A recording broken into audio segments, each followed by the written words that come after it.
Polytechnic capsule के YouTube channel पर आपका स्वागत है। आरसीसी की अगली क्लास के साथ आज मैं फिर हाजिर हूँ आप लोगों के सामने। वर्किंग स्ट्रेस पे हम लोग बात कर रहे हैं। आज हम लोग टाइप्स ऑफ सेक्शन इससे पहले वाली क्लास में बात कर चुके हैं। आज एकल प्रबलित कंक्रीट खंड की प्रॉब्लम्स की बात करेंगे, समस्याएं। ठीक है, मान लीजिए एक क्वेश्चन है, क्वेश्चन पे अभी बात करेंगे, कल थोड़ा सा आज ब्रीफ करते हैं, उसके बाद बताते हैं। एक क्वेश्चन दिया हुआ है जिसकी चौड़ाई किसी धरन की चौड़ाई b, कुल गहराई d, प्रभावी गहराई स्मॉल d दिया हुआ है। उसकी कंक्रीट का अनुज्ञेय प्रतिबल तथा इस्पात का अनुज्ञेय प्रतिबल दिया हुआ है। हमें मोमेंट ऑफ रेजिस्टेंस या हमारा प्रतिरोध आघूर्ण उस क्वेश्चन का ज्ञात करना है। किस तरीके से कैलकुलेट करेंगे, क्या चीज़ें देखेंगे। किसी प्रॉब्लम को सॉल्व करने से पहले हमारा पहला फोकस क्या होगा, गिवन डाटा। क्या करना है, गिवन डाटा दिया है, क्या दिया है उस क्वेश्चन में, उसको नोट करेंगे। मान लिया इस क्वेश्चन में क्या दिया है, बी दिया है। मान लिए कि क्या दिया है, बी दिया है, स्मॉल डी दिया है, एरिया ऑफ स्टील दिया है, AST का मान दिया हुआ है, और सिग्मा CBC का मान दिया है, सिग्मा CBC का मान दिया है, और सिग्मा ST का मान दिया है। इस तरीके से जो मान दिए हैं उनके बारे में चर्चा। पहला स्टेप क्या होगा, गिवन डाटा। फिगर को ध्यान से देख लेते हैं। धरन की चौड़ाई दी हुई है b, प्रभावी गहराई स्मॉल d, न्यूट्रल एक्सिस ऊपर से x डिस्टेंस पे लाई कर रहा है। कंक्रीट का अनुज्ञेय प्रतिबल सिग्मा CBC, इस्पात का स्ट्रेस स्ट्रेन डायग्राम में अनुज्ञेय तनन प्रतिबल सिग्मा ST/m है। ठीक है, पहला स्टेप गिवन डाटा। दूसरा स्टेप टू फाइंड CNA, क्रांतिक उदासीन। उदासीन अक्ष कितने टाइप के होते हैं, दो तरीके, एक वास्तविक उदासीन अक्ष, एक क्रांतिक उदासीन। टू फाइंड CNA, पहला टू फाइंड CNA क्रांतिक उदासीन अक्ष।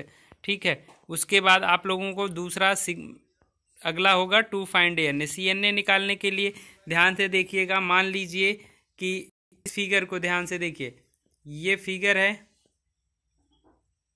ठीक है, ये फिगर है, न्यूट्रल एक्सिस यहाँ पे है, इसके ऊपर क्या है, कंप्रेशन जोन है, और इसके नीचे टेंशन जोन है। यहाँ पे इसकी वैल्यू क्या है, सिग्मा CBC/2, और न्यूट्रल एक्सिस टॉप से कितनी दूरी पे है, यक्सी डिस्टेंस पे है। ठीक है, यहाँ से ये पूरी दूरी क्या थी, स्मॉल d, तो ये बची दूरी क्या होगी, d माइनस यक्स के होगी कि नहीं, अगर ये पूरी दूरी d है तो। ठीक, यहाँ पे ये क्या होगा, ये आपके सिमिलर ट्राइन स्ट्रेस स्ट्रेन डायग्राम से सिग्मा ST/m के, सिग्मा ST/m के होगा। ठीक है, सिग्मा ST/m के होगा। ठीक है, अब इसको ध्यान से फिर से एक बार देख लेते हैं, फिर से एक बार देख लिया जाए।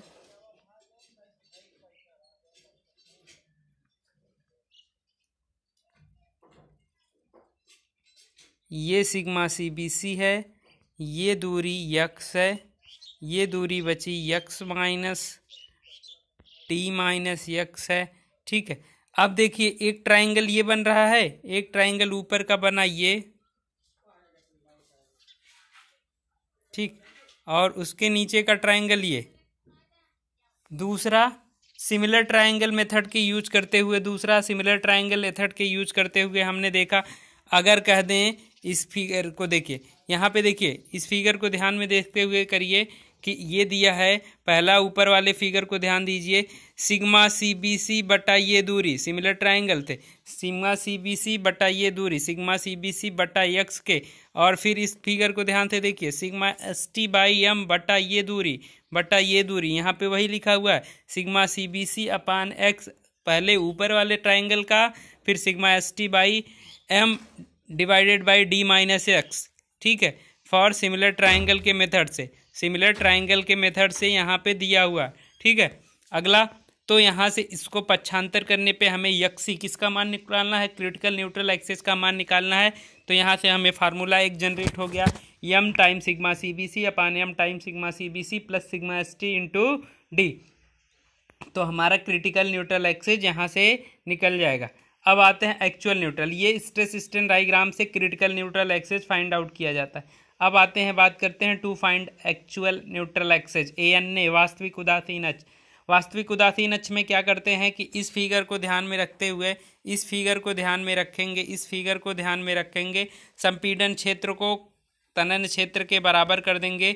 संपीड़न क्षेत्र का क्षेत्रफल गुणे उसका गुरुत्व केंद्र कहाँ पे काम करेगा, इस्पात का क्षेत्रफल गुणे उसका गुरुत्व केंद्र काम कहाँ पड़ेगा। मान लीजिए कि यही है ना सेक्शन, यही है सेक्शन, इसके ऊपर क्या है b, ये डिस्टेंस क्या है x, और ये पूरी दूरी क्या है d। ठीक है, यहाँ पे स्टील डाला गया है AST। ठीक, संपीड़न का क्षेत्रफल क्या होगा, ये एरिया b इंटू एक्स, इसका CG कहाँ पे काम करेगा, इसके हाफ पे, तो x/2। कंप्रेशन का एरिया समझ में आ गया। टेंशन में आ जाते हैं, टेंशन के साइड को देखते हैं। टेंशन के साइड को फिगर ध्यान से देखिए कि टेंशन के साइड का ये है, यही ना टेंशन है। नीचे क्या है, AST पड़ा है, यहाँ से दूरी क्या है ये है बची d-x के। ठीक है, तो AST d-x समझ में आया, AST d-x इसका हो गया। ठीक है, और यम क्या है कि मापांक अनुपात क्यों यम से मल्टीप्लाई करते हैं, क्योंकि कंक्रीट ब्लॉक दो धातुओं की है, होमोजीनियस नहीं है हेट्रोजीनियस। होमोजीनियस और हेट्रोजीनियस में क्या डिफरेंस होता है। होमोजीनियस वो सेक्शन कहते हैं जो एक धातु की बनी होता है, सिंगल पर्टिकुलर एक धातु की कोई चीज़ बनी होती है उसे होमोजीनियस कहा जाता है। अगर वो किसी अन्य धातु से मिलकर बनेगी तो उसे हेट्रोजीनियस बोला जाएगा। तो कंक्रीट क्या है, हेट्रोजीनियस है, विषमांग खंड, समांग खंड नहीं है। तो इसलिए यहाँ पे कंक्रीट ब्लॉक में यहाँ पे b इंटू एक्स ये जो है इस्पात कंक्रीट का है और ये स्टील है, तो दोनों के नियतांक को बराबर करने के लिए यम से मल्टीप्लाई कर देते हैं और यहाँ से एक फार्मूला जनरेट होता है bx²।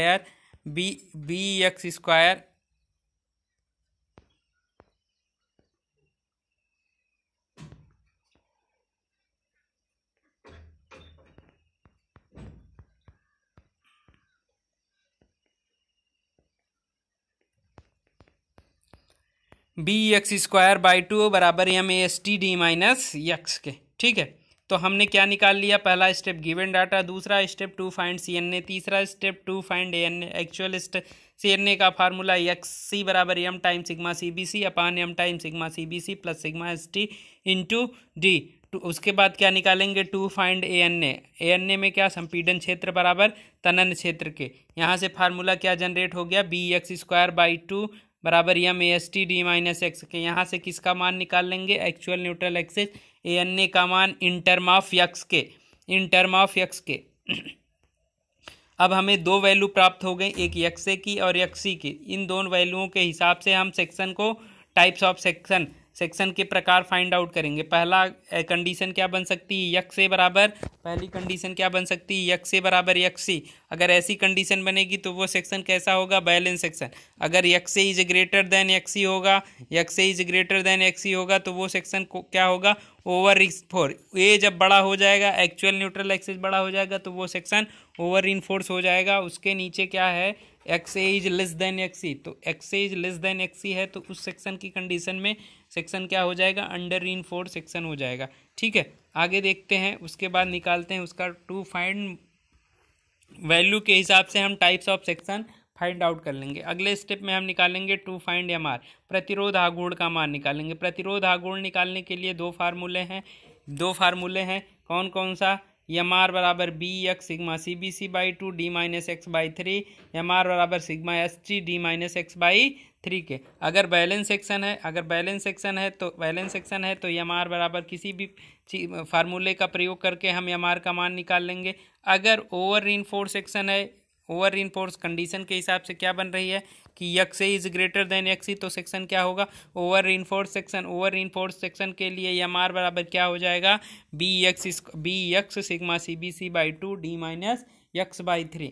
और दूसरी कंडीशन क्या कह रही, XA is less than XC, मतलब XA का मान कम हो गया XC से, तो उस कंडीशन में कौन सा सेक्शन बनेगा, अंडर रिइंफोर्स सेक्शन। उनकी कंडीशन में कौन सा सेक्शन बनेगा, अंडर रिइंफोर्स। तो MR बराबर क्या हो जाएगा, सिग्मा ST AST d-x/3। यहाँ से प्रतिरोध आघूर्ण M का मान फाइंड आउट कर लेंगे। ब्लैक बोर्ड न होने की वजह से थोड़ी सी समस्या हो रही है, समझाने में आप लोगों को हो सकता है कम समझ में आए, व्यवस्था की जा रही है। जैसे ही ब्लैक बोर्ड हो जाएगा सारी चीज़ें आपको हूबहू प्रोवाइड की जाएंगी और अच्छे से कल इस पे क्वेश्चन इस पे सॉल्व कराया जाएगा। देखते हैं आगे की क्लासों में इसको आगे डिस्कस किया जाता है। आज के लिए इतना ही, धन्यवाद।